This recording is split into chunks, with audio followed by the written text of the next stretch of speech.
tirani di atas sutra. Suami itu baru saja menghabiskan malam yang panas dengan selingkuhannya, dan kini ia bergegas pulang sambil menenteng tas mewah, berharap bisa meredakan hati istrinya. Namun, yang menantinya di rumah adalah sang istri yang duduk dengan wajah dingin, mengenakan seragam upacara kolonel Angkatan Darat.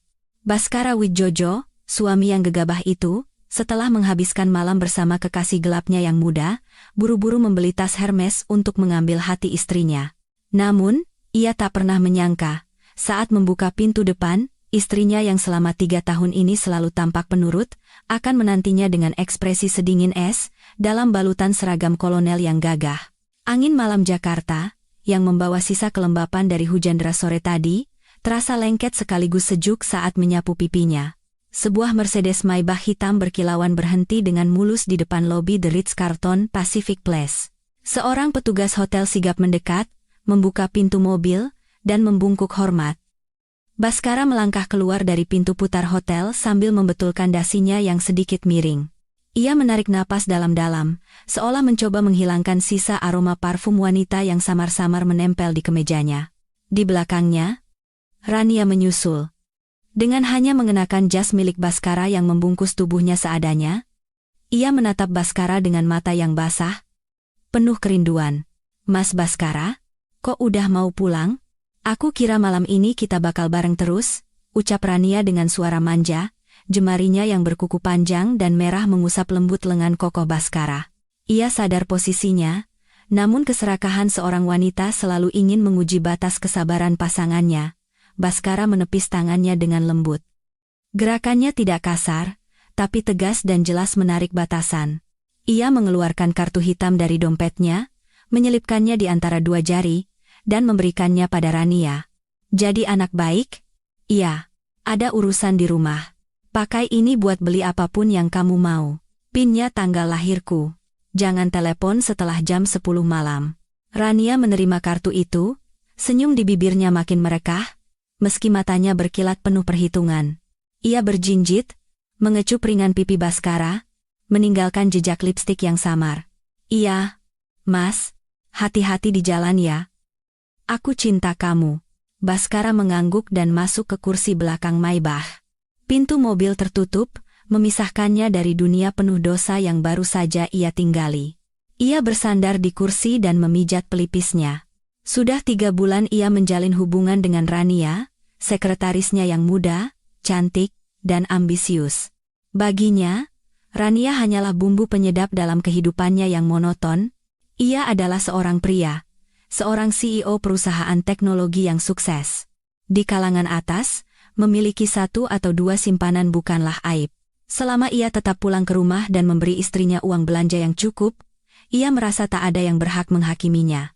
Mobil meluncur mulus di jalanan malam Jakarta yang bermandikan cahaya gemerlap. Baskara melirik jam tangannya. Pukul 9 malam, ia teringat janjinya untuk makan malam bersama istrinya hari ini, tapi terbuai oleh Rania membuatnya lupa total. Rasa bersalah melintas sekejap, lalu lenyap. Sambil berdecak, ia memberi isyarat pada sopirnya, berhenti sebentar di Plaza Indonesia. Dengan gaya seorang pelanggan VIP yang sudah biasa, Baskara masuk ke butik Hermes dan menunjuk sebuah tas Birkin kulit buaya berwarna oranye di dalam etalase kaca. "Bungkus yang itu. Ini edisi terbatas tahun ini, kan?" Mata pegawai toko berbinar, ia mengangguk berkali-kali. "Tentu, Pak Baskara. Selera Bapak memang luar biasa. Ini produk satu-satunya yang baru tiba sore ini, Ibu pasti akan sangat menyukainya." Baskara tersenyum tipis. Tentu saja dia akan suka. Istrinya, Ayu Larasati, adalah tipikal istri yang penurut dan berbakti pada suami. Patuh, sabar, dan tahu cara berterima kasih bahkan untuk hal-hal kecil. Tanpa pekerjaan tetap, seluruh kesehariannya dihabiskan di rumah besar mereka di Menteng, merawat tanaman, memasak, dan hanya menunggu suaminya pulang. 3 tahun lalu, ia menikahinya karena takdir aneh di mana ia menyelamatkan nyawa Ayu dalam sebuah kecelakaan, dan juga karena alasan praktis bahwa ia membutuhkan pendamping yang penurut agar ia bisa fokus pada bisnisnya. Di mata Baskara, Ayu adalah sosok yang hambar seperti air putih. Dia tidak bisa bermanja-manja seperti Rania, tidak bisa diajak bicara bisnis, dan tidak tahu cara berpakaian seksi. Setiap kali ia pulang, Ayu selalu menyambutnya dengan daster rumahan yang kancingnya tertutup sampai ke leher, dengan tatapan mata yang lembut. Satu tas mewah semahal ini lebih dari cukup untuk menebus janji makan malam yang ia ingkari. Tas ini juga akan menjadi pembungkam paling manis, yang membuatnya tidak akan berani bertanya dari mana dan apa yang telah ia lakukan. Baskara kembali ke mobil sambil menenteng kantong belanja oranye yang mewah. Ia yakin dirinya adalah suami teladan. Ia tidak pernah memukul istrinya, tidak pernah kekurangan secara materi, bahkan membelikannya hadiah mahal. Pria selingkuh di luar, selama istri tidak tahu, sama saja seperti tidak pernah terjadi. Itulah logikanya. Ponsel di saku jasnya bergetar. Sebuah pesan WhatsApp dari Rania. "Mas, sudah sampai? Aku udah kangen lagi sama wangi kamu. Tempat tidur ini terasa terlalu luas malam ini." Baskara mengerutkan kening. Ia benci sikap posesif seperti ini. Ia langsung menghapus pesan itu, lalu masuk ke pengaturan untuk memblokir semua notifikasi dari nomor Rania mulai pukul 10 malam hingga 7 pagi keesokan harinya. Ia melakukannya dengan mahir tanpa ragu, seperti seorang programmer yang memperbaiki bug dalam kode. Ia memandang keluar jendela, menatap pemandangan kota yang berkilauan seperti galaksi. Baskara merasa berada di puncak kehidupannya. Bisnis yang sukses, istri yang cantik, dan kekasih yang panas. Ia adalah raja di kerajaan kecil yang ia ciptakan sendiri. Namun, Baskara tidak tahu. Sejak ia melangkah keluar dari hotel bersama Rania, setiap gerak-geriknya telah direkam. Di atap gedung seberang Ritz-Carlton, sebuah kamera dengan lensa telesuper menangkap setiap gerakannya, setiap sentuhannya, bahkan adegan saat ia memberikan kartu hitam pada kekasihnya. Orang di balik kamera itu bukanlah paparazzi. Ia adalah seorang pria muda berbalut pakaian serba hitam, dengan alat komunikasi profesional terpasang di telinganya. Target bergerak ke selatan. Wanita pendamping teridentifikasi sebagai Rania. Data foto dan video telah dikirim ke pusat data. Suara dari seberang komunikator terdengar dingin dan tegas tanpa emosi. "Terus ikuti. Jangan sampai lepas." Kolonel sudah menunggu di kediaman. Baskara, yang masih berada di dalam Maybach yang nyaman, bersenandung kecil tanpa menyadari apapun. Ia tidak tahu bahwa sangkar tak terlihat yang ia pikir telah mengurung istrinya, Ayu, sebenarnya sedang menjerat lehernya sendiri. Ia menganggap dirinya adalah penguasa permainan, pemberi cinta dan materi, tetapi di papan catur ini, ia hanyalah pion yang telah melampaui batas yang diizinkan. Mobil memasuki kompleks perumahan elit di Menteng, dengan bayang-bayang pepohonan yang indah. Inilah jalan menuju rumah yang selalu ia anggap sebagai tempat peristirahatan yang damai, tempat istrinya yang lugu menunggunya. Ia melirik sekilas kantong belanja Hermes di kursi sebelahnya dan tersenyum puas. Ia bisa membayangkan ekspresi Ayu saat menerima hadiah ini, matanya akan membulat karena terkejut, lalu berkaca-kaca karena terharu. Dia pasti akan menghangatkan sop buntut untuknya, menyiapkan air mandi, dan memijat pundaknya yang lelah. Hidup yang sempurna, batin Baskara. Ia sama sekali tidak tahu bahwa yang menantinya di balik gerbang kayu berukir yang megah itu bukanlah sop buntut yang hangat, melainkan penghakiman dingin yang sudah diputuskan. Saat mobil berhenti di depan gerbang utama, sopir bergegas turun untuk membukakan pintu. Baskara turun dari mobil dan menghirup udara bersih kawasan elit itu. Ia merapikan kerah bajunya sekali lagi, memeriksa apakah ada sisa jejak lipstik, lalu melangkah masuk ke rumah sambil membawa tas mewah itu. Di dalam kegelapan semak-semak di dekatnya, sebuah sedan hitam tanpa plat nomor mematikan mesinnya dalam diam. Seseorang di dalamnya mengetuk keyboard laptop, dan di layar hitam muncul tulisan hijau. Target memasuki zona kendali. Operasi selesai. Baskara mendorong pintu dan melangkah masuk. Keheningan yang tidak biasa menyelimutinya. Ia mengerutkan kening. Perasaan tidak enak melintas, tetapi kesombongannya segera menepisnya. Pemilik rumah ini adalah dirinya. Apa yang perlu ditakuti? Pintu berat itu tertutup di belakangnya, mengisolasi semua suara dari luar. Ia berdiri di teras depan, secara refleks mencari sandal rumah yang biasanya disiapkan Ayu dengan rapi. Tapi hari ini, lantai itu kosong. Tidak ada suara langkah kaki tergesa-gesa yang berlari menyambutnya, tidak ada aroma melati yang biasa dinyalakan Ayu, dan yang paling aneh, Tidak ada bau masakan. Biasanya, tak peduli sepulang apapun ia, di dapur pasti ada makanan hangat yang telah disiapkan Ayu. Ayu, panggil Baskara. Suaranya menggema hampa di ruangan yang luas, tetapi hanya keheningan yang mencekam yang menjawab. Ia mengerutkan dahi. Rasa kesal mulai muncul. Kemana dia? Apa dia marah karena aku tidak pulang makan malam? Ia melepas sepatunya dan melangkah tanpa alas kaki ke ruang keluarga. Rumah seharga puluhan miliar ini tiba-tiba terasa asing dan dingin seperti kuburan. Pendingin ruangan sepertinya dimatikan, dan hawa dingin dari lantai marmer merambat melalui telapak kakinya, membuatnya bergidik. Ia meraba-raba, menekan saklar lampu gantung, tetapi tidak ada reaksi. Mati lampu? Baskara mengumpat sambil mengeluarkan ponselnya untuk menyalakan senter. Saat itulah ia melihat seberkas cahaya redup dari arah sofa di tengah ruang keluarga.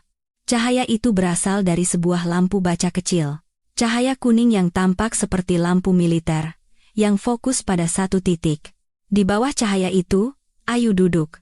Baskara menghela napas lega. Rasa cemas yang samar-samar tadi berubah menjadi amarah.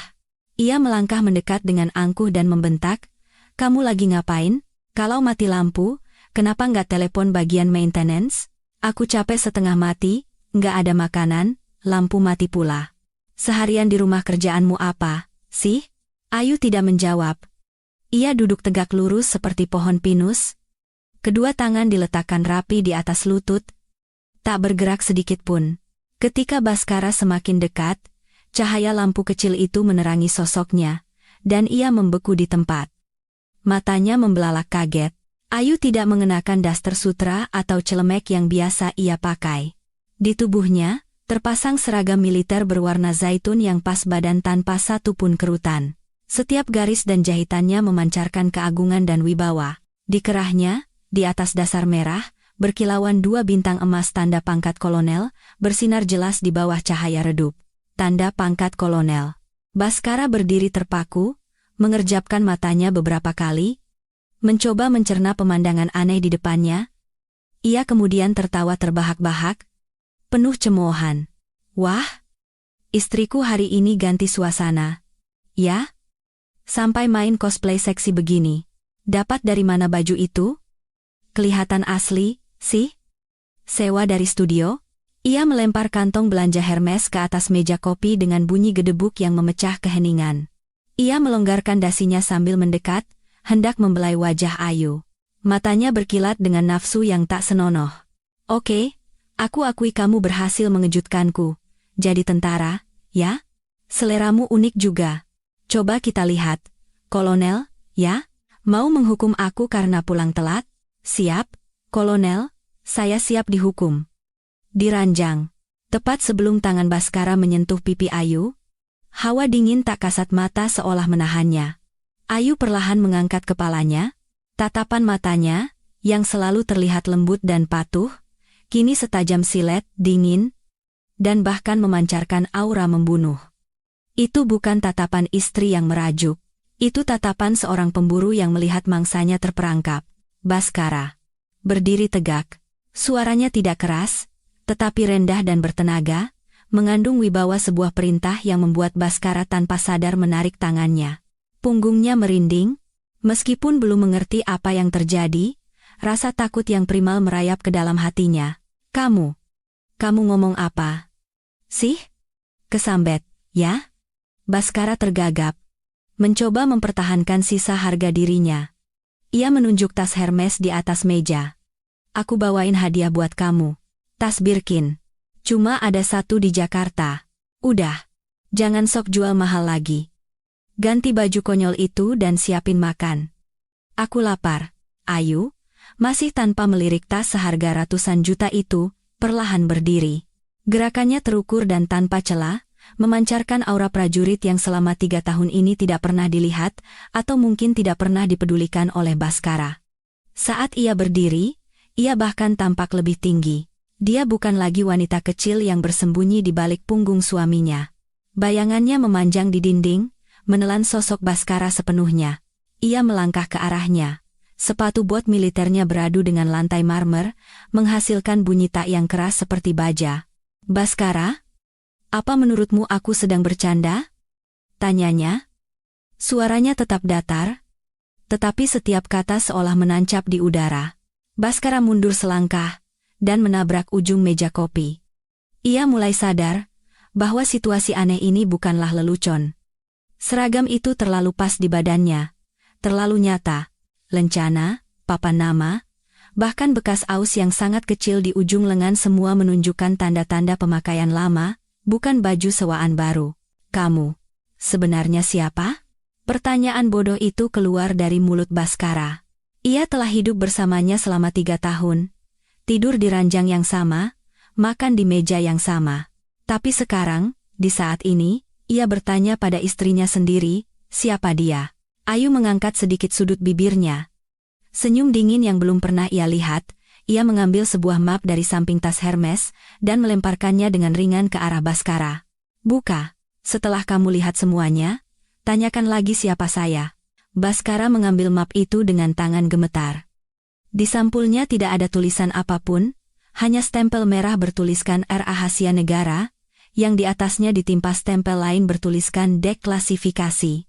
Ia menelan ludah, lalu membuka halaman pertama. Yang menyambutnya adalah serangkaian foto yang detailnya begitu tajam hingga terasa kejam. Foto dirinya merangkul pinggang Rania saat masuk hotel 3 bulan lalu. Foto dirinya membelikan perhiasan untuk Rania. Foto dirinya makan malam di restoran Prancis minggu lalu. Dan yang terbaru, foto saat ia keluar dari hotel dan memberikan kartu hitam pada Rania. Waktu dan tempatnya tercatat dengan detail hingga ke detik. Wajah Baskara pucat pasi. Ia mendongak menatap Ayu, tergagap.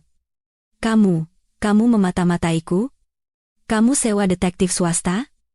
Ayu, kamu sudah gila?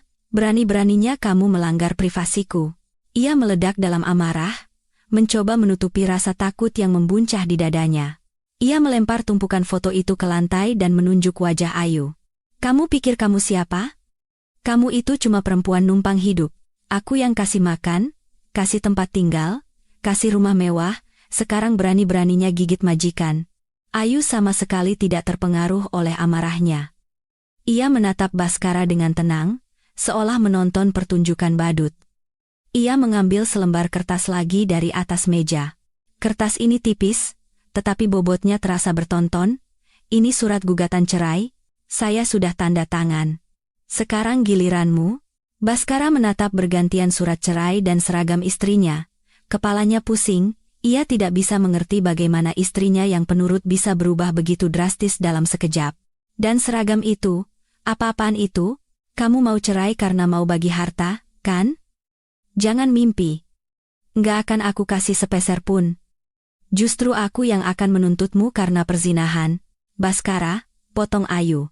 Suaranya sedingin badai salju di puncak gunung. Menurutmu, aku butuh uang kotormu itu? Lihat baik-baik. Ia menunjuk dada kirinya, tempat deretan medali kehormatan yang kecil namun penuh kekuatan tersemat. Selama 3 tahun ini, saya bukan ibu rumah tangga pengangguran, saya Kolonel Ayu Larasati dari Badan Intelijen Strategis TNI. Misi saya, menyamar dan mengawasi jaringan pencucian uang internasional di mana perusahaan Anda adalah mata rantai penting. Baskara merasa seperti disambar petir. Telinganya berdengung, kakinya lemas. Intelijen, pencucian uang, penyamaran. Kata-kata itu begitu jauh dari dunia bisnisnya yang glamor. Bohong. Kamu pasti bohong. Enggak mungkin. Misi berakhir sore ini. Berkasmu sudah dilimpahkan ke auditorat militer, dan pernikahan ini. Ayu berhenti sejenak, melirik tas Hermes yang tergeletak menyedihkan di samping tumpukan foto perselingkuhan, lalu menatap lurus ke mata Baskara. Pernikahan ini, sama seperti kepribadianmu, sudah mati. Udara di ruang keluarga itu membeku. Baskara hanya bisa membuka mulut tanpa bisa berkata apa-apa. Ia melihat wanita di depannya, wanita yang selama ini ia remehkan, dan anggap sebagai hiasan rumah kini berdiri dengan gagah dan berwibawa, menghancurkan hatinya dengan kebenaran yang kejam. Ia pun tersadar, selama 3 tahun ini, yang tertipu bukanlah Ayu, melainkan dirinya sendiri. Udara di ruang keluarga rumah menteng itu terasa begitu padat, seolah bisa meledak hanya dengan satu percikan api. Cahaya kuning dari lampu baca militer menyoroti wajah Ayu, menciptakan bayangan tegas yang menonjolkan ekspresi dingin dan tak tergoyahkan yang belum pernah Baskara lihat selama 3 tahun. Baskara membeku di tempat, tangannya yang memegang tumpukan foto gemetar hebat. Tenggorokannya terasa kering seperti menelan pasir panas. Foto-foto di tangannya bukan lagi sekadar bukti perselingkuhan. Itu adalah belati mematikan yang menusuk tepat di harga diri seorang pria sukses. Ia mengira dirinya adalah pemburu, penguasa permainan cinta, tetapi semua jejaknya ternyata berada dalam genggaman istrinya yang ia anggap tak berdaya. Ayu berdiri. Gerakannya tidak cepat atau lambat, tetapi disertai tekanan tak kasat mata yang membuat Baskara tanpa sadar mundur. Bayangannya memanjang di lantai, menelan bayangan Baskara yang meringkuk. Dia bukan lagi wanita yang hanya menunduk dan menjawab, "Iya, Mas." Dia kini adalah gunung raksasa yang tak akan pernah bisa ia daki. Ia mendorong surat gugatan cerai di atas meja ke arahnya, berkata dengan suara tanpa emosi, "Tanda tangani. Itu satu-satunya cara agar kamu bisa menjaga sisa harga dirimu." Baskara menatap tajam tulisan hitam di atas kertas putih itu, surat pernyataan perceraian. Matanya terasa perih. Ia mengangkat kepala, mencoba mencari sedikit saja simpati di mata Ayu, sedikit rasa sakit atau cemburu yang biasa terlihat pada wanita yang dikhianati, tapi tidak ada apa-apa. Matanya setenang danau yang dalam, hanya memantulkan bayangan dirinya yang panik. Kamu mau cerai? Cuma karena masalah begini?" Baskara tergagap, berusaha keras memulihkan ketenangannya. Ia melempar tumpukan foto ke meja, memaksakan senyum. "Ayu, dengarkan aku. Pria dalam pergaulan bisnis itu terkadang menghadapi godaan yang tak terhindarkan. Dia itu cuma sekretaris, rekan bisnis. Itu cuma main-main sebentar. Orang yang aku cintai, istri sah Baskara Wijojo, itu cuma kamu. Lihat ini, aku bahkan sudah membelikanmu tas Hermes. Jangan hancurkan rumah tangga kita hanya karena cemburu sesaat." Ayu menatapnya, sudut bibirnya sedikit terangkat mengejek, tetapi tatapannya semakin dingin. "Rumah tangga? Baskara, selama 3 tahun ini, apa kamu tidak lelah berakting? Kamu pikir aku ini apa? Boneka yang bisa kamu pajang dan singkirkan sesukamu?" Ia maju selangkah, jarak di antara mereka kini kurang dari 1 meter. Dari tubuhnya, bukan lagi tercium aroma melati yang familiar, melainkan bau samar mesiu, bau debu medan perang, bau bahaya. "Apa kamu tahu kenapa aku menikahimu?" Pertanyaan Ayu membuat Baskara terdiam. Ia selalu percaya Ayu sangat mencintainya. Karena ia telah menyelamatkannya dari kecelakaan lalu lintas beberapa tahun lalu, karena wanita dari keluarga miskin itu beruntung mendapatkan dirinya, seorang pria kaya, sehingga ia rela menjadi ibu rumah tangga. "Tentu saja karena aku menyelamatkanmu." "Salah," potong Ayu setajam pisau. 3 tahun lalu, saya mendapat tugas untuk mendekati sindikat pencucian uang internasional yang terkait dengan Wijojo Group. Kecelakaan itu adalah rekayasa yang saya buat untuk mendekati salah satu tokoh kunci sindikat itu. Tapi kemunculanmu yang bodoh merusak semua rencana. Untuk menyembunyikan identitas dan melanjutkan penyelidikan, saya terpaksa menerima lamaranmu. Menjadikan status sebagai istri Baskara Wijojo sebagai tameng. Baskara ternganga, matanya membelalak. Kepalanya terasa berputar. Penyamaran, penyelidikan, pencucian uang. Kata-kata itu menari-nari di benaknya, menciptakan angin puyuh yang menghancurkan semua keyakinan yang pernah ia miliki. Apa katamu? Kamu bilang kamu polisi? Saya prajurit?" Ayu membetulkan seragamnya. Gerakan itu memancarkan wibawa absolut. "Nama sandi? X. 9. Misi penyamaran saya resmi berakhir hari ini pukul 16.00, segera setelah pimpinan menyetujui surat perintah penangkapan para dalang. Anda, Baskara, meskipun bukti kejahatan langsungmu kurang, ketidaktahuan dan keserakahanmu telah membantu mereka. Dan perselingkuhanmu, selain melanggar hukum perkawinan, juga telah mengekspos kehidupan pribadi seorang perwira militer. Itu saja sudah cukup alasan untuk mengakhiri drama murahan ini." Baskara terhuyung, harus berpegangan pada sandaran sofa agar bisa tetap berdiri. Istrinya yang ia anggap remeh dan numpang hidup, ternyata adalah orang yang memegang hidup mati politik dan ekonominya. Perasaan ditipu, dipermainkan, membuat amarahnya mengalahkan rasa takut dan berkobar hebat. Dasar kau wanita penipu." Beraninya kau menipuku selama 3 tahun. Makan di rumahku, pakai uangku, lalu sekarang kau gigit aku. Tentara apaan? Mungkin kau main serong dengan jenderal mana, lalu dapat baju itu untuk mengancamku, teriak Baskara, wajahnya memerah, dan urat lehernya menonjol. Ia tidak bisa menerima kenyataan bahwa ia lebih rendah dari istrinya. Ia ingin menekan Ayu dengan kata-kata kasar, membuktikan bahwa dialah penguasa di rumah ini. Ayu tetap tenang, tetapi sorot matanya menajam seperti bilah pedang. Baskara, Anda tidak pantas mengucapkan kata prajurit. Apalagi mengetahui tentang seragam ini. Ia mengambil surat cerai dan mengetuk-ngetukannya ke meja. Tanda tangani, jangan paksa saya menggunakan cara kekerasan. Kalau sudah begitu, ini tidak akan berakhir hanya dengan perceraian. Jabatan CEO-mu itu, nama baik palsu keluarga Wijojo, semuanya akan jadi abu. Kau mengancamku? Baskara tertawa sinis, tetapi senyumnya kaku. Ia maju dan merebut surat cerai dari tangan Ayu. Tidak akan aku tanda tangani. Kau mau cerai cuma buat dapat hartaku, kan?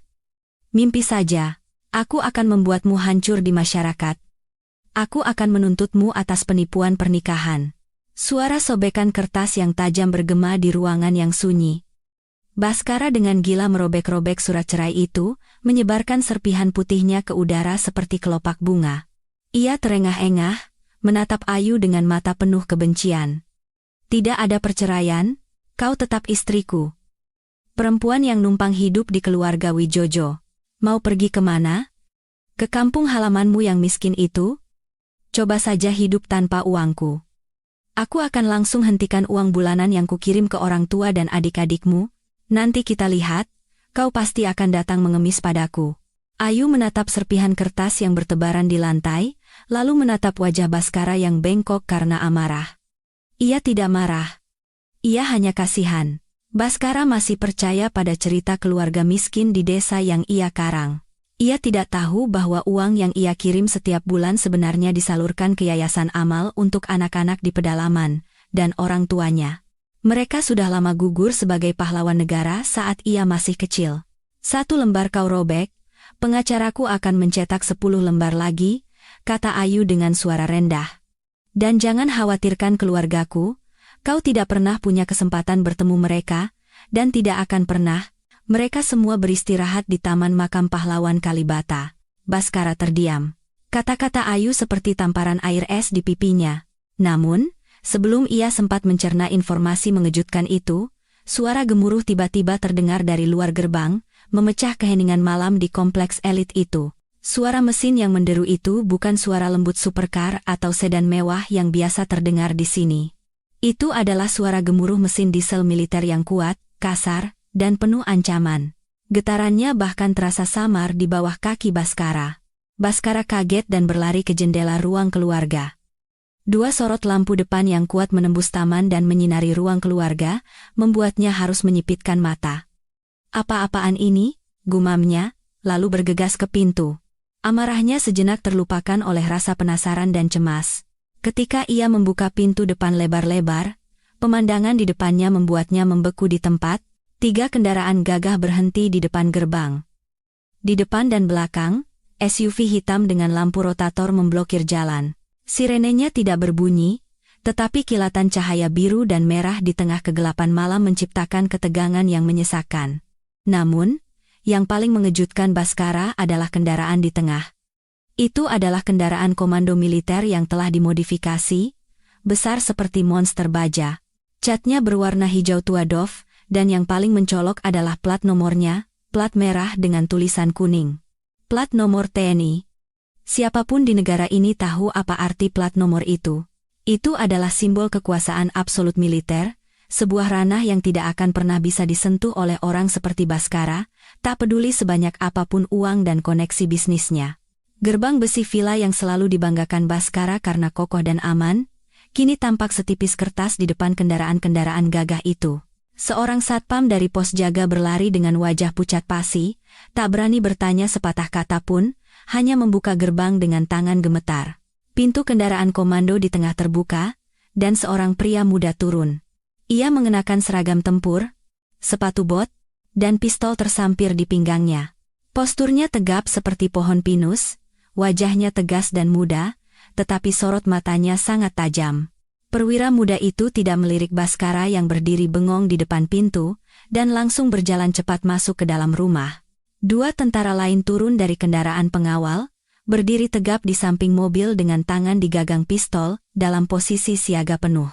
Baskara terintimidasi oleh aura mereka, ia mundur hingga punggungnya membentur kusen pintu dengan keras. Ia ingin membuka mulut, berteriak siapa mereka, mengapa mereka masuk ke rumah orang seenaknya, tetapi tenggorokannya tercekat.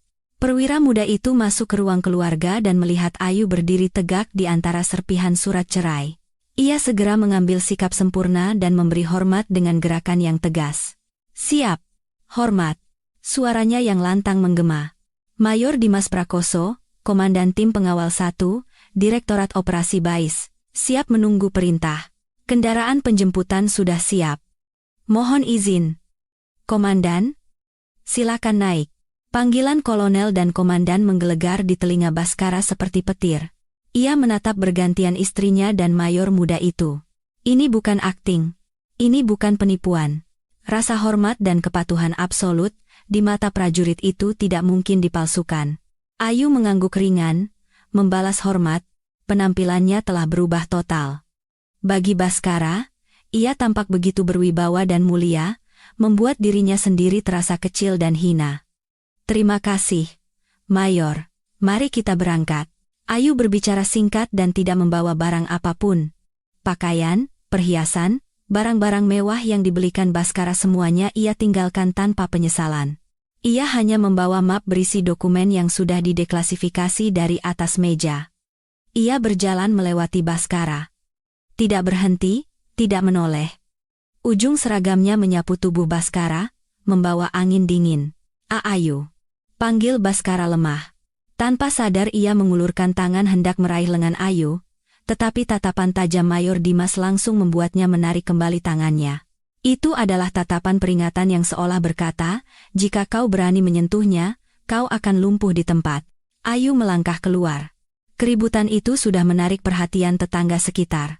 Orang-orang yang tinggal di kompleks ini semuanya adalah tokoh-tokoh penting, tetapi pemandangan kendaraan berplat militer datang menjemput seseorang di tengah malam adalah yang pertama kali bagi mereka. Para ibu-ibu dari rumah seberang yang biasanya bergosip tentang Ayu, sebagai wanita kampung yang numpang hidup pada suaminya kini bersembunyi di balik tirai, menatap pemandangan itu dengan mata terbelalak. "Loh? Itu kan istrinya Pak Baskara? Kok pakai seragam tentara? Lihat pangkatnya. Kayaknya kolonel. Ya ampun. Ada apa ini?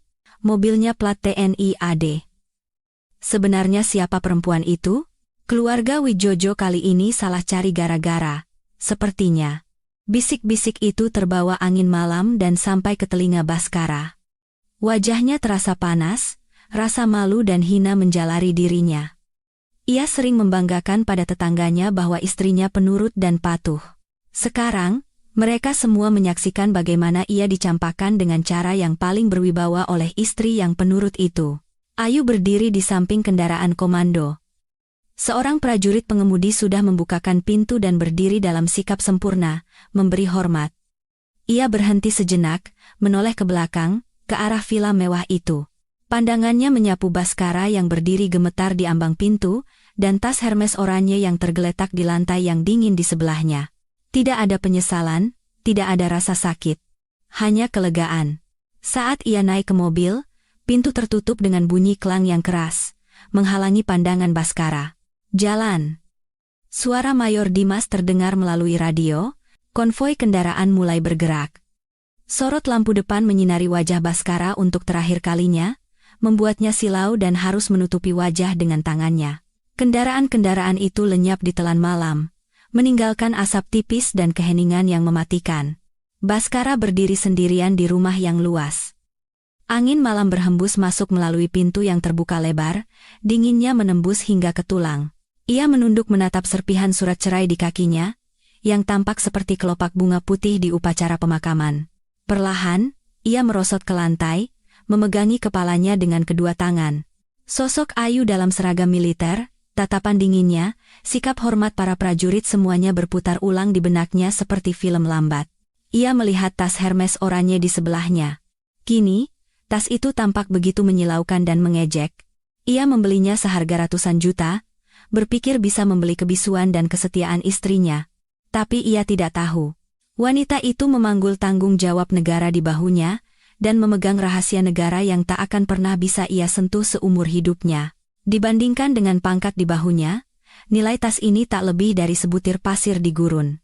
Baskara tertawa. Tawa yang kering, serak, dan getir menggema di ruangan yang hampa. Ia telah kehilangan segalanya. Bukan karena Ayu kejam, tapi karena kebodohan dan pengkhianatannya sendiri telah mendorong satu-satunya wanita terkuat yang bisa melindunginya, pergi dari hidupnya untuk selamanya. Ponsel di sakunya bergetar. Baskara mengeluarkannya. Sebuah notifikasi dari bank, kartu yang ia berikan pada Rania baru saja digunakan untuk transaksi sebesar 500 juta rupiah di sebuah toko perhiasan. Ia menatap pesan itu, lalu melempar ponselnya sekuat tenaga ke dinding. Suara berak yang pecah berpadu dengan tawa gilanya tawa seorang pria yang baru menyadari bahwa ia telah menjadi pecundang paling menyedihkan di dunia. Malam itu, Jakarta masih gemerlap, tetapi dunia Baskara telah mulai runtuh. Baskara terduduk di lantai yang dingin, dikelilingi serpihan putih surat cerai. Gemuruh kendaraan militer sudah lama hilang, tetapi suaranya masih terngiang di telinganya, merobek-robek harga dirinya. Ia mengambil sebotol whisky dari lemari dan menenggaknya langsung. Alkohol yang keras membakar tenggorokannya, membuatnya terbatuk, dan air mata pun mengalir. Tidak mungkin. Ini semua tidak mungkin, gumamnya seperti orang gila. Mencoba menyangkal kenyataan di depannya. Ayu seorang kolonel? Ayu seorang agen intelijen yang menyamar? Wanita yang selama 3 tahun hanya menunduk dan menjawab iya, yang bahkan saat membeli kangkung di pasar selalu menawar, adalah seorang pejabat tinggi yang dijemput oleh mobil berplat militer? Baskara membanting botol itu ke meja. Ia tidak percaya. Ia pikir ini hanyalah sebuah drama yang dirancang dengan rapi. Mungkin Ayu berselingkuh dengan seorang petinggi militer, dan pria itu merekayasa drama ini untuk mempermalukannya dan mendapatkan keuntungan dalam pembagian harta Gonogini. Ya, pasti begitu. Ayu adalah seorang yatim piatu, tanpa sanak saudara. Bagaimana mungkin seorang wanita berusia 29 tahun bisa menjadi seorang kolonel? Bahkan dirinya sendiri harus menggunakan segala cara untuk mencapai posisinya sekarang. Baskara mengambil ponselnya yang layarnya retak. Dengan tangan gemetar, ia menelepon Pak Darman, seorang detektif swasta veteran yang biasa menangani urusan kotor para pengusaha di Jakarta. Pak Darman, ini darurat. Uang bukan masalah. Dari seberang, terdengar suara yang masih mengantuk tapi waspada. Pak Baskara, ada apa malamal? Oh, masalah wanita simpanan lagi? Bukan. Selidiki istri saya, Ayu Larasati. Cari tahu semua jejaknya selama 10 tahun terakhir, terutama hubungannya dengan militer. Saya curiga dia menyamar sebagai perwira tinggi. Baik. Kirimkan informasinya, besok pagi saya berikan hasilnya, tapi penyelidikan terkait militer biayanya 3 kali lipat. Baskara menggeram dan setuju. Ia mengirimkan foto, nomor KTP, dan informasi dasar Ayu kepada Pak Darman. Namun, tak sampai 15 menit, ponsel Baskara berdering hebat. Itu Pak Darman. Suaranya tidak lagi santai, melainkan penuh ketakutan. Baskara? Kau mau membunuhku? Hah? Apa yang kau berikan padaku? Begitu aku memasukkan NIK istrimu ke sistem, serverku langsung dikunci oleh firewall keamanan nasional dan di layar muncul peringatan merah tingkat S. Kau tahu artinya tingkat S? Aset rahasia negara tingkat 1? Orang yang dilindungi secara khusus oleh negara. Sebentar lagi Bais atau Bin akan mendobrak pintuku. Aku sedang menghancurkan hard disk dan kabur. Jangan hubungi aku lagi. Telepon ditutup. Tangan Baskara lemas. Tingkat S. Rahasia negara. Reaksi panik Pak Darman menjelaskan segalanya. Ayu tidak berbohong. Rasa takut mulai menjalari seluruh tubuhnya. Tidak. Aku tidak bisa hancur seperti ini. Baskara meraih kunci mobil dan jasnya. Ia menuju satu-satunya orang yang bisa ia andalkan. Rania. Maibah melesat menembus malam. Pintu apartemen Rania terbuka, ia muncul dengan gaun tidur tipis. Baskara dengan panik menjelaskan situasinya. Rania, gawat. Ayu, wanita itu, bukan orang biasa. Rania terkejut sejenak, tapi kemudian matanya yang licik berkilat penuh perhitungan. Dia adalah putri tersembunyi dari pemilik perusahaan saingan Baskara dan sengaja mendekatinya. Namun, ia juga tidak menyangka situasinya akan menjadi seperti ini. Ia memeluk Baskara dan berbisik dengan suara manis. Mas, tenang dulu. Kamu itu ditipu sama dia? Coba pikir, kalau dia benar-benar kolonel, kenapa dia mau hidup susah di bawahmu selama 3 tahun? Kenapa dia harus hitung-hitungan uang belanja? Ini semua cuma sandiwara karena dia takut Mas bakal ninggalin dia demi aku. Tujuannya cuma untuk menakut-nakutimu agar tidak jadi cerai, atau kalaupun cerai, dia bisa dapat tunjangan yang besar. Kata-kata Rania bekerja seperti obat penenang bagi Baskara.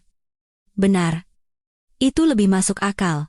Percaya bahwa istrinya adalah wanita licik yang menipunya jauh lebih mudah diterima daripada percaya bahwa ia adalah wanita hebat yang telah ia sia-siakan dengan bodoh. Lalu, apa yang harus aku lakukan? Kita serang balik. Segera pindahkan asetmu, investasikan ke perusahaan cangkang untuk membuat neraca perusahaan seolah-olah merugi. Kalau dia punya bukti perselingkuhan, kita juga balas. Sebarkan rumor kalau selama ini di rumah, dia juga main serong dengan pria lain. Foto mobil militer tadi malam, sebarkan di internet, bilang dia jadi simpanan jenderal. Opini publik bisa kita bentuk. Mata Baskara berbinar. Rencana yang sempurna. Ia akan membuat Ayu menjadi wanita tak bermoral, dan dirinya sebagai korban. Rania, memang cuma kamu yang bisa aku andalkan. Ia memeluk Rania dan menciumnya dengan ganas. Ia merasa telah mengambil alih kendali lagi. Ayu, berani melawanku? Jangan harap. Keduanya tertawa membayangkan kemenangan, tanpa tahu bahwa seluruh percakapan dan rencana busuk mereka terekam melalui jam tangan pintar yang melingkar di pergelangan tangan Baskara. Hadiah ulang tahun dari Ayu tahun lalu, yang dilengkapi dengan alat penyadap super kecil. Keesokan paginya, Wijojo Group dilanda ketegangan. Baskara datang pagi-pagi sekali dan langsung memarahi tim keuangan. Dana cadangan 200 miliar, segera transfer ke anak perusahaan di Cayman. Saham proyek Cendana, jual semua meskipun rugi. Buat laporan keuangan bulan ini semerugi mungkin. Saat ia sedang menjalankan aksinya, pintu kantornya terbuka kasar, sekretarisnya berdiri pucat, dan 2 pria berjas hitam masuk. Mereka bukan pengacara biasa, aura dingin dan tajam mereka seolah menurunkan suhu ruangan. Siapa kalian? Berani masuk seenaknya? Bentak Baskara. Pria di depan mengeluarkan lencana dari tas kulitnya, dan meletakkannya di depan Baskara. Tidak perlu panggil keamanan. Pak Baskara. Mereka sedang diwawancarai oleh tim dari Kejaksaan Agung di lobi. Saya Mayor Jenderal TNI, Paren Wang Gai. Dari Auditorat Jenderal TNI. Saya di sini sebagai kuasa hukum klien saya, Kolonel Ayu Larasati. Mendengar kata Auditorat Jenderal, kaki Baskara terasa lemas. Jenderal Wang Gai mengeluarkan sebuah map dan melemparkannya ke atas meja. Ini surat panggilan dari Mahkamah Militer. Anda didakwa atas pelanggaran UU Rahasia Negara karena mencoba mengakses secara ilegal berkas rahasia, tingkat S milik Kolonel Ayu, melalui detektif swasta. Rekaman telepon dan pengakuan Pak Darman yang sudah kami amankan tadi pagi menjadi buktinya. Baskara kehilangan kata-kata. Semuanya benar. Jenderal Wang Gai mengeluarkan map lain. Dan ini data dari tim tindak pidana ekonomi, laporan keuangan palsu Anda, penggelapan pajak, pencucian uang melalui perusahaan cangkang. BAIS telah melacak semua aliran dana Anda selama 3 tahun terakhir, termasuk perintah transfer 200 miliar yang Anda berikan pagi ini. Baskara merasa seperti ditelanjangi sepenuhnya. Apa? Apa yang kalian mau? Kolonel Ayu, mengingat masa lalu, tidak ingin menghancurkan Anda sepenuhnya. Silakan tanda tangani ini. Jenderal Wang Gai menyodorkan surat perjanjian cerai yang baru. Isinya sederhana, Baskara setuju untuk bercerai tanpa syarat, harta dibagi sesuai hukum, tetapi semua utang perusahaan menjadi tanggung jawab Baskara. Ayu tidak mengambil sepeser pun harta, tetapi juga tidak akan ikut menanggung utang. Sebagai imbalannya, Auditorat Militer akan mempertimbangkan kerjasamanya untuk mengubah dakwaan penggelapan pajak dari pidana menjadi sanksi administratif. Baskara mengambil pulpen. Jika ia tanda tangan, ia kehilangan istri dan kehormatan, serta menanggung utang besar, tetapi ia bebas. Jika tidak, ia kehilangan segalanya dan masuk penjara. Rania salah. Ayu tidak butuh uangnya. Ia hanya ingin kebebasan, dan ia menggunakan kekuasaan absolutnya untuk mendapatkannya dengan cara tercepat. Saya akan tanda tangan. Baskara menggigit bibir, sambil menuliskan namanya dengan tulisan yang kacau. Jenderal Wanggai mengambil dokumen itu, berdiri, dan berbalik di ambang pintu. Oh, satu lagi. Kolonel Ayu menitip pesan. Tas Hermes itu, simpan saja. Tas itu lebih cocok untuk kepribadianmu yang palsu daripada untukku. Pintu tertutup, Baskara sendirian. Telepon di mejanya berdering. Laporan dari tim keuangan bahwa semua rekening perusahaan telah dibekukan. Disusul pesan WhatsApp dari Rania yang menanyakan kapan uangnya akan dikirim. Baskara tertawa terbahak-bahak. Air mata mengalir di pipinya. Ia mengambil pemberat kertas kristal di mejanya dan melemparkannya sekuat tenaga ke jendela kaca. Suara perang yang pecah menggema menyedihkan, seperti suara keruntuhan istananya yang dibangun di atas kebohongan dan pengkhianatan. Begitu pengacara militer itu pergi, dunia Baskara runtuh dengan cepat. Mitra bisnis utamanya, Cipta Konstruksi, secara sepihak membatalkan kontrak. Dinas Tata Kota dan Pemadam Kebakaran menutup 2 lokasi proyek konstruksi terbesarnya dengan alasan pelanggaran aturan keselamatan. Para pejabat yang biasa ia suap, semua memalingkan muka. Dalam keputusasaan, ia menelepon Pak Hartono, mitra bisnisnya yang sudah pensiun, untuk menanyakan alasannya. Pak Hartono, kenapa semua orang tiba-tiba meninggalkan saya? Dari seberang terdengar helaan napas panjang. Baskara, saya kira kamu anak yang pintar. Ternyata bodohnya bukan main.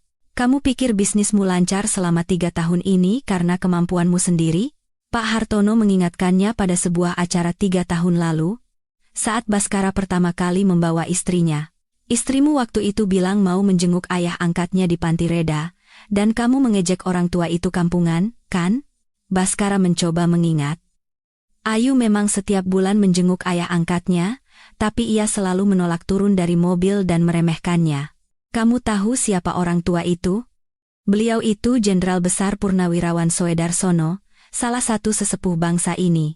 Di Jakarta ini, menteri atau konglomerat manapun akan membungkuk dan memanggil beliau jenderal jika bertemu. Istrimu itu adalah satu-satunya putri yang beliau anggap anak kandung. Kami semua bekerja sama dengan Wijojo Group karena menghormati Jenderal Soedarsono dan Kolonel Ayu. Ponsel terlepas dari genggaman Baskara. Petani tua yang ia anggap kampungan itu adalah Jenderal Soedarsono. Ia telah menendang kesempatan terbaik yang diberikan Ayu dengan kesombongannya sendiri. Kerajaannya dibangun di atas fondasi latar belakang Ayu, dan ia dengan tangannya sendiri menghancurkan fondasi itu dan mengusirnya. Saat itu, Direktur Keuangan berlari masuk dengan wajah pucat. Pak, bank membekukan semua aset jaminan dan menuntut pelunasan utang lebih awal. Jika kita tidak bisa membayar 3 triliun rupiah dalam 24 jam, mereka akan memulai proses pilot. Baskara teringat harapan terakhirnya, dana gelap yang ia pindahkan atas nama Rania.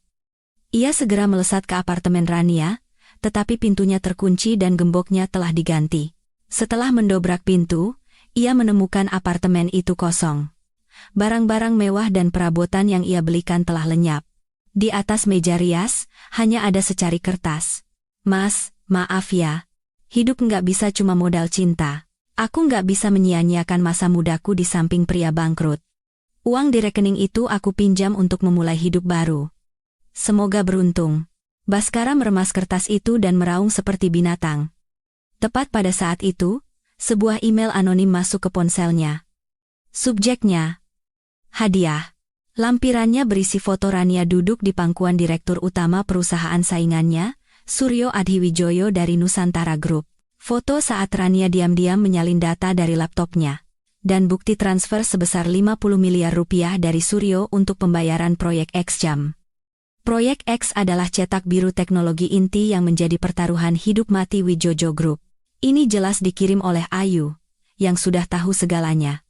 Ia sengaja membiarkan Rania menghisap darahnya, agar ia merasakan sendiri sakitnya dikhianati oleh orang yang paling ia cintai. Dalam kemarahan dan keputusasaan, ia menerima undangan pesta peluncuran produk baru dari Suryo. Undangan untuk mengejeknya, tapi ia memutuskan untuk datang. Ia harus melihat wajah kedua orang itu untuk terakhir kalinya. Ia merapikan pakaiannya yang kusut, mengumpulkan sisa-sisa keberaniannya, dan menuju hotel tempat pesta diadakan. Yang menantinya adalah penghinaan yang lebih besar dan seseorang yang tak pernah ia bayangkan. Ballroom Grand Hyatt Jakarta dipenuhi oleh kaum elit Indonesia. Malam itu adalah acara lelang amal untuk dana dukungan veteran perang. Baskara, yang turun dari mobil sewaan, merasakan tatapan menghindar dari orang-orang yang dulu menjilatnya. Ia mengambil segelas sampanye, dan ia melihatnya. Di area VIP, Rania bergelayut manja di pelukan Suryo. Darahnya mendidih, tapi ia tidak bisa membuat keributan di sini. Tiba-tiba, semua lampu padam dan sorotan mengarah ke pintu masuk. MC berteriak dengan suara bersemangat, "Malam ini, tamu kehormatan kita, Asisten Operasi Panglima TNI, Mayor Jenderal Budi Santoso, dan pasangannya. Dari Badan Intelijen Strategis, Kolonel Ayu Larasati. Mari kita sambut dengan tepuk tangan meriah." Pintu terbuka. Saat Ayu melangkah masuk, gelas di tangan Baskara jatuh dan pecah berkeping-keping. Ia tidak mengenakan seragam, melainkan gaun beludru hitam yang elegan. Penampilannya yang sederhana telah lenyap, digantikan oleh kecantikan yang memancarkan kecerdasan dan wibawa. Di sisinya, berdiri Mayor Jenderal Budi Santoso yang gagah. Keduanya tampak serasi seperti pasangan yang ditakdirkan. Para menteri dan konglomerat berebut mendekati mereka untuk memberi hormat. Baskara tercekik melihat pemandangan itu. Istrinya yang ia anggap kampungan kini bersinar seperti ratu yang menguasai malam Jakarta. Ia kehilangan akal sehat. Menerjang ke arah mereka sambil berteriak, "Ayu, ini aku." Ayu menoleh sejenak, tetapi matanya tidak menunjukkan emosi apapun. Tatapan yang acuh tak acuh, seolah melihat kerikil di jalan. Petugas keamanan segera menghalanginya. "Minggir, dia itu istriku." Teriakannya hanya memancing tawa mengejek dari sekitar.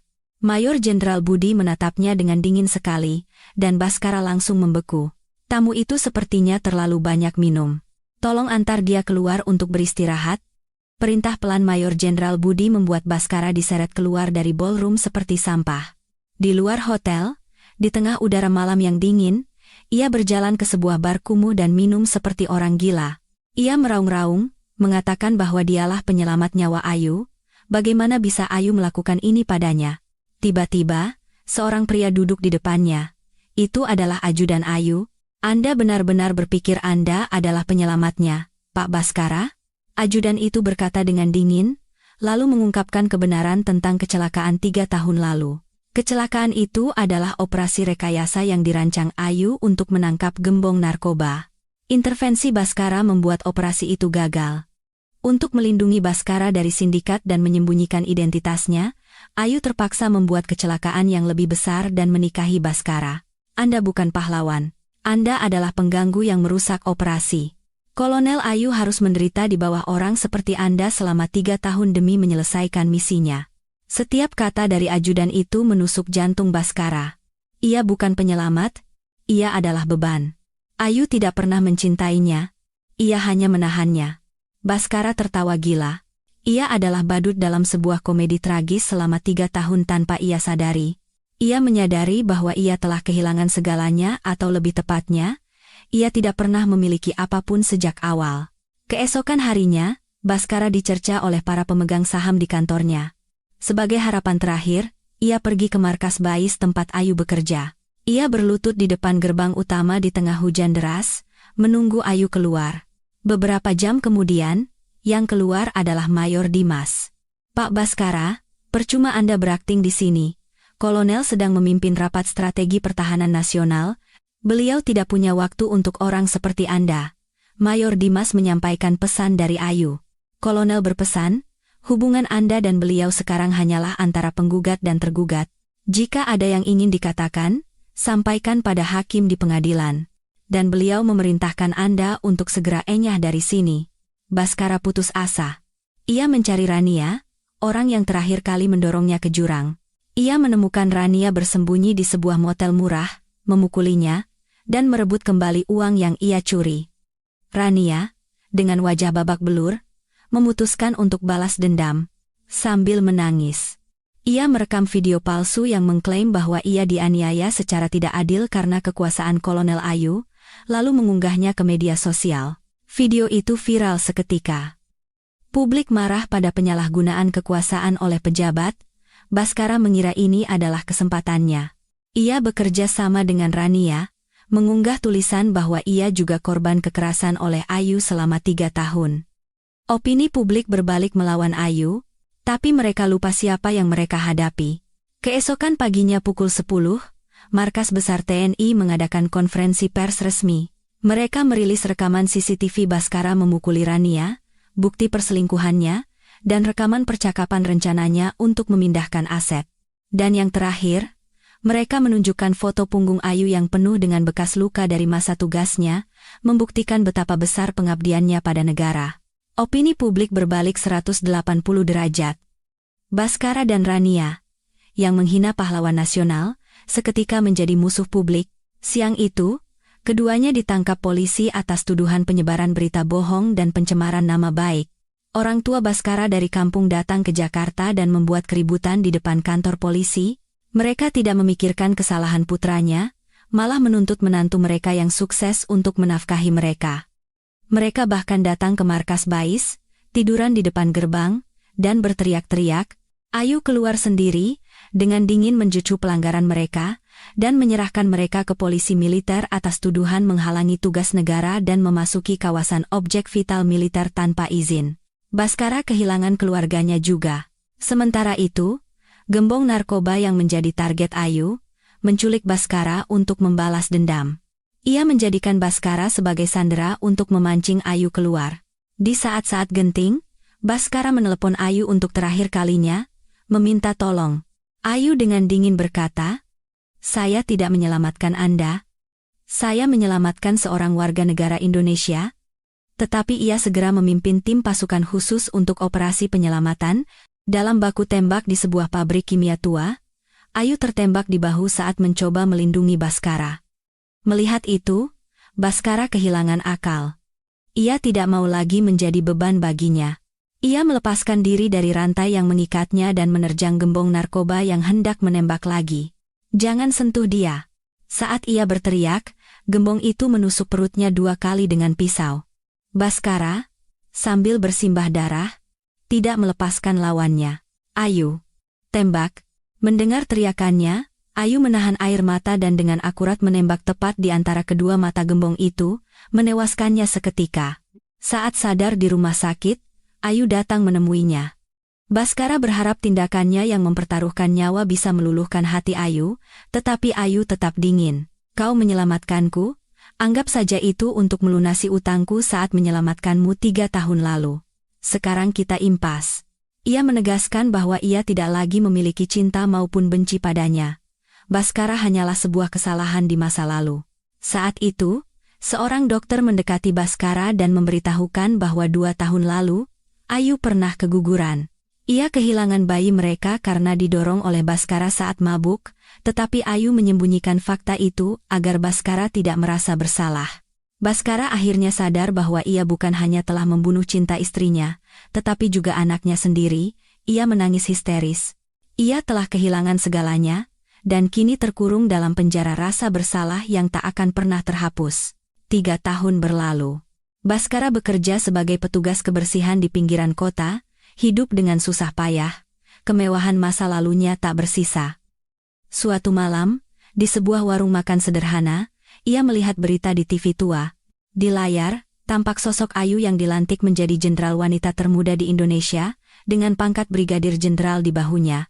Di sisinya, berdiri Budi Santoso, yang kini berpangkat letnan jenderal, dan berita itu mengumumkan bahwa keduanya akan segera menikah. Baskara menelan nasi dinginnya sambil menangis dalam diam. Wanita yang dulu adalah istrinya, kini telah menjadi bintang yang dihormati seluruh bangsa. Ia dengan tulus mendoakan kebahagiaannya. Saat ia melangkah keluar dari warung, orang-orang di belakangnya berbisik, Bodoh sekali suami yang mencampakkan wanita seperti itu. Baskara berjalan dalam diam, ditelan kegelapan malam. Ia akan menanggung akibat dari kebodohannya seumur hidupnya. Nasib akhir seorang pria yang pernah bersinggungan dengan kehidupan seorang wanita hebat, tetapi tidak mampu melihat nilainya, hanyalah penyesalan tanpa akhir.